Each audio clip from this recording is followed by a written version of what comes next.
What did you mean when you said to first-time filmmakers that your piece of advice would be, don't give up a great idea because of budget constraints? No, really, that might be down the line. The first piece of advice is that I will say, I wish you a fantastic failure. And after that I'll say, because boy, then you'll come back fighting. The worst thing is success. The killer. You seem to have handled it pretty well. Well, I've had my flops, but I think, because success is a killer in the film business. It kills talent.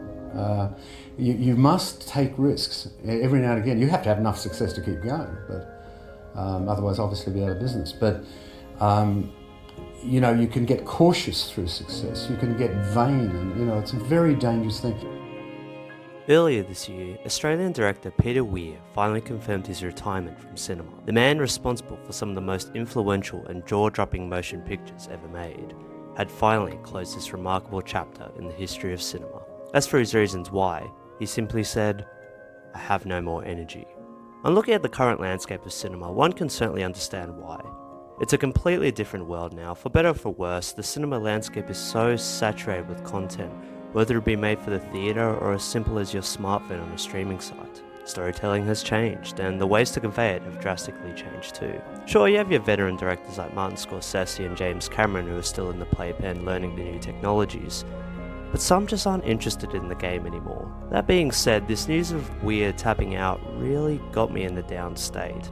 I mean, it had been 14 years after his last film, and it's not like his films and impact on the medium of cinema are not widely recognised at this point, but it's still the end of an era, and it's especially impactful being an Australian myself. It's the end of one of the greatest and most influential artists to have ever graced the land down under. Local of the city of Sydney that contributed heavily to one of the most wonderfully creative and underappreciated cultural film waves in history, the Australian New Wave, and then went on to leave his mark on Hollywood itself. The people he collaborated with, including huge talents such as Ethan Hawke, Mel Gibson, and the late Robin Williams, had only great words to say about Weir, and hell, even to the smallest of creatives who have never had the pleasure of meeting him, your humble host. I can say proudly that he is a huge reason I adore cinema as much as I do, and I thought in honour of his retirement I would revisit his entire filmography and go through just the impact he made to cinema, and why I hold him as one of the most important artist voices to have ever graced the 20th and 21st century. There's a lot to go through, so I'm going to take this slowly by separating these videos into different eras of his career. The first part, which is the one you've obviously clicked on,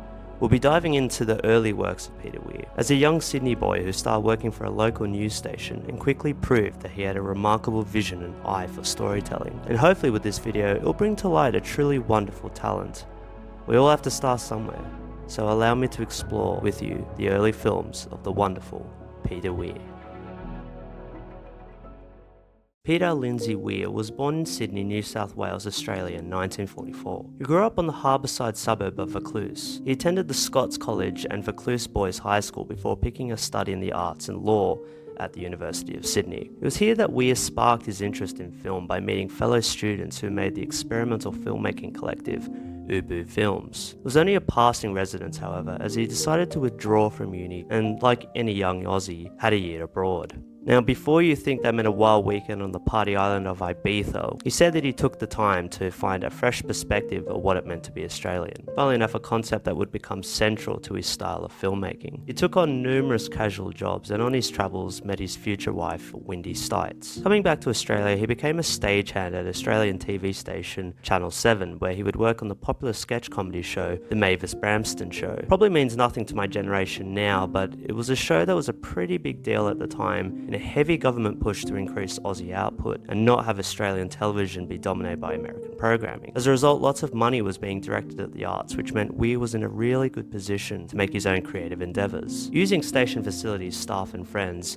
Weir would make 2 black and white short films, the first being a 15-minute short called Count Vim's Last Exercise in 1967. Unfortunately, it's one of the only films of his I wasn't able to find a copy of. All I really know about it was made for the Channel 7 staff Xmas review. It was a comedy, and the station execs liked it so much they offered Weir the chance to direct sequences for the Mavis Bramston Show. Count Vim was also accepted into his old student film collective Uppbeat Films for its experimental qualities. For the following year, he returned with another black and white film titled The Life and Flight of Reverend Buckshot, an absurdist comedy about an ornithophile who becomes a Christian evangelist. Which, granted, is as bad as most filmmakers' first films come. Pretty unwatchable, sadly, but there are some notable things here. Firstly, it's Weir's first attempt at absurdist comedy, something that I'm sure he borrowed from working on the Mavis Bramston show.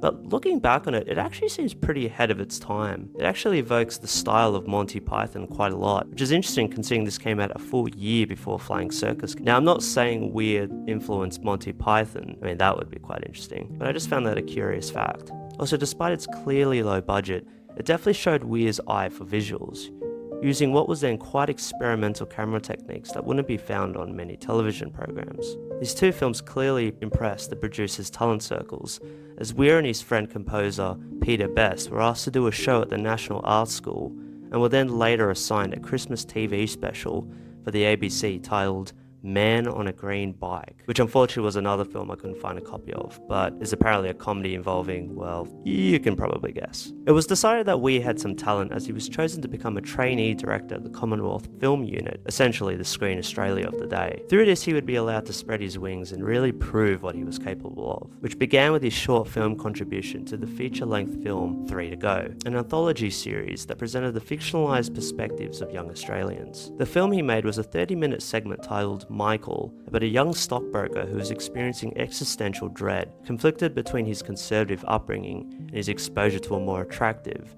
rebellious quality of life. It was the start of a running theme that Weir would be fascinated by in his early films, the life of the young Australian, something that Weir would definitely have been very experienced in. However, what's so noteworthy upon seeing it is it's directed with such confidence, precision, and most of all guts. It's an astonishing piece of filmmaking. In such a limited amount of time, Weir explores so many thoughts and ideas on what it means to be young. The experimentation, the wild nights, but also the search for truth and finding meaning with the fear of falling into a comfortable, routine or capitalist system. Something I'm sure we're all feeling now, right kids? The way he smoothly moves from one idea to the other is helped through the focus on visual storytelling. Weir has often said script writing is not his most enjoyable aspect of filmmaking, which is why I'm sure this film relies heavily on the visuals more than the dialogue. There's some truly powerful images in this film that I think will stick with me for quite a while. The first sequence, for example, literally throws viewers into a war-torn environment right out of All Quiet on the Western Front. It reveals itself to be set in a very recognisable Sydney spot, Circular Quay of all places. I don't know what budget this was made on, but the fact that Weir was able to close down this enormous public space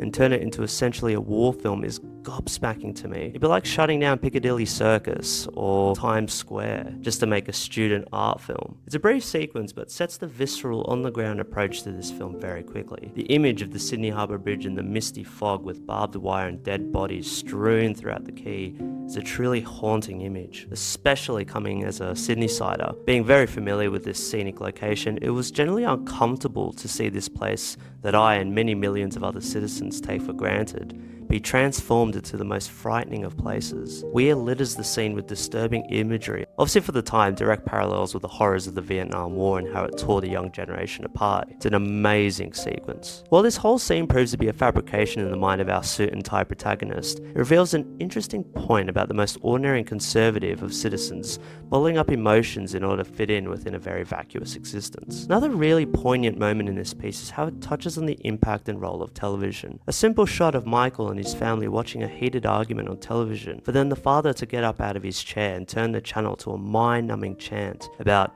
wiping away a tear from your eye. Not only having clear parallels to a later film of his that would explore the inhumane qualities of television, Weir makes a really biting point about the numbing agency of television. Despite it being a device that could be used for educational purposes, many rely on it as a pure distraction from reality.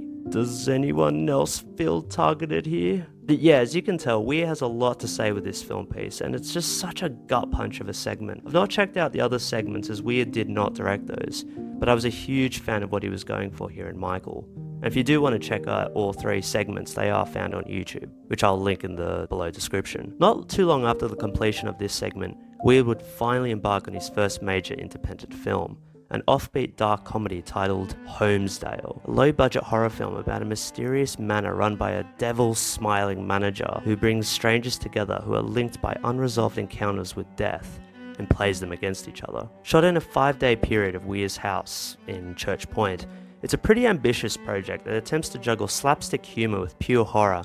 For the most part, it works really well. One hilarious moment early on has a clear homage to Alfred Hitchcock's Psycho, with a shower murder sequence that really plays into the vulnerability of being undressed in an enclosed space. Pretty horrifying, which is then followed up by one of the guests taking a shower and sarcastically singing, "I'm in the shower and I'm not afraid, yeah." Though it's not a film you can take totally seriously, there is an unnerving quality to the whole film. Very much early sign of Weir's skill in establishing atmosphere that he would fully realise in Picnic at Hanging Rock and The Last Wave. There's a real attention to detail here in the use of camera shots, with lots of close-ups that would become a staple in Weir's work, very effectively communicating the entrapment of these guests in the House of Horrors. The music is also very sinister, with a very creepy jingle playing throughout, like happiness has just been sucked from this place and is barely hanging on for life. At the heart of this film is a wonderfully creepy performance from James DeLitt as the sadistic manager of Homesdale, who interestingly enough was Weir's cousin and a teacher. I mean, yeah, imagine this guy teaching your kids. God, that smile is so creepy. Just stop it. Stop it. Though he is the standout character, the whole cast is pretty solid here. Considering the expansive cast and the limited runtime, Weir does adequately develop the rivalries with the characters. He makes us pity for the main protagonist, who seems to be the most hated and exploited of the group. And yeah, it brings it around for a really thrilling twist at the end, which proves the point that darkness is in all of us. While it does certainly suffer from early film problems of having ideas and concepts not fully realised, it works well enough as a creepy experimental short film. Hell, it even has interesting behind-the-scenes stories of bad luck like any old classic horror film. Weir reportedly was shot in the arm with a blank shot cartridge, ending up in hospital. The old man in the film fell over a small cliff, injuring himself, and a china lampshade just mysteriously fell from the ceiling onto a continuity girl. Kinda spooky. It was received very well once televised and was regularly shown. Bizarrely enough, it was especially received well by prison inmates, which led to Pentridge Jail actually buying a copy of the film and having regular showings of it for the Film Society. Weir later commented, "It's interesting to speculate as to why it appealed to the prisoners. It could be the claustrophobic prison atmosphere at Homesdale, the authoritarian staff, the mental cruelty the guests practice on each other. Whatever it was a very notable entry in Weir's career and led him down a path of further experimentation in the field of television." Set to a year, numerous documentary style pieces he would create on a mix of topics. He contributed episodes to a series called Adults Learning, essentially different scenarios of adults from different fields educating themselves on certain aspects of life. Most of them are pretty short and are simple sequences of average conversations. They again do feature repetitive use of close-up to convey emotions to the characters. He followed this up with a stunning little film called Incredible Floridas, which is a documentary clip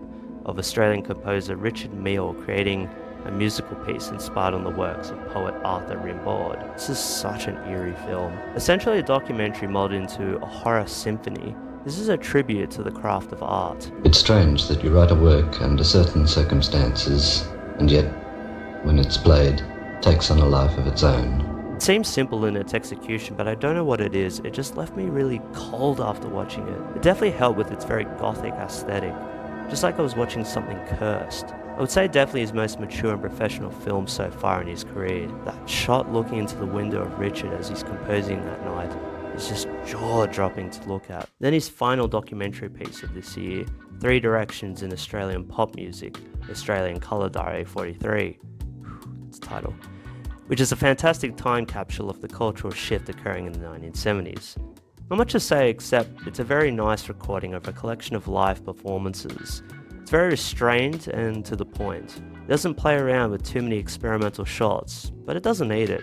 It just shows the pure joy of performing live in front of an engaged audience. All these dips into the genre of documentary filmmaking would finally lead to what is probably Weir's magnum opus of documentaries, Whatever Happened to Green Valley. Firstly, I'll say you can check out the full video on YouTube, so after watching this video, I highly encourage you to do that. I'll put in a link in the description. Touching on the Housing Commission suburb of Green Valley in the western part of Sydney, This film aims to create a real down-to-earth representation of a town often demonized by the media. Nicknamed the Valley of Despair, or Black Valley, this doco proves how journalism bias can corrupt a public view on a town. Weir starts the film by gathering the townspeople in a hall and presenting them a collection of short films that aim to more accurately represent their town. The first, being directed by himself, is an amusing satire of current affair journalism that demonizes Housing Commission. It feels very Tim Burton actually, which I found quite funny. Just in this clip alone, Weir proves his improvement in comedy as a huge step up from his prior works, Reverend, Bot and Homesdale. And with 17 children, 7 of them adopted Vietnamese war orphans, he finds life in the valley since his recent accident very difficult.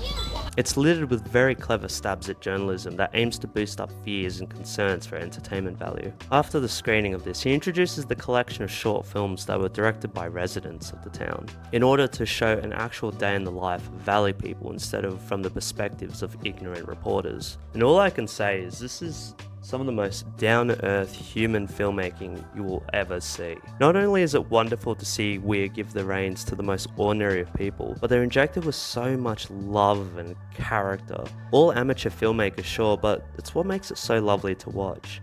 They're learning a craft as they make this film, and it's wonderful to see their efforts on screen. I love that Weir explains how each filmmaker learned something from the process too. How the single mother really became fascinated with the editing process. Proof that if you give the most ordinary person a camera, they can give you some of the most human and down-to-earth stories ever made. Weir also makes sure to give the perspectives on not just adults, but the children as well. Throughout the films, we see differing views on the valley.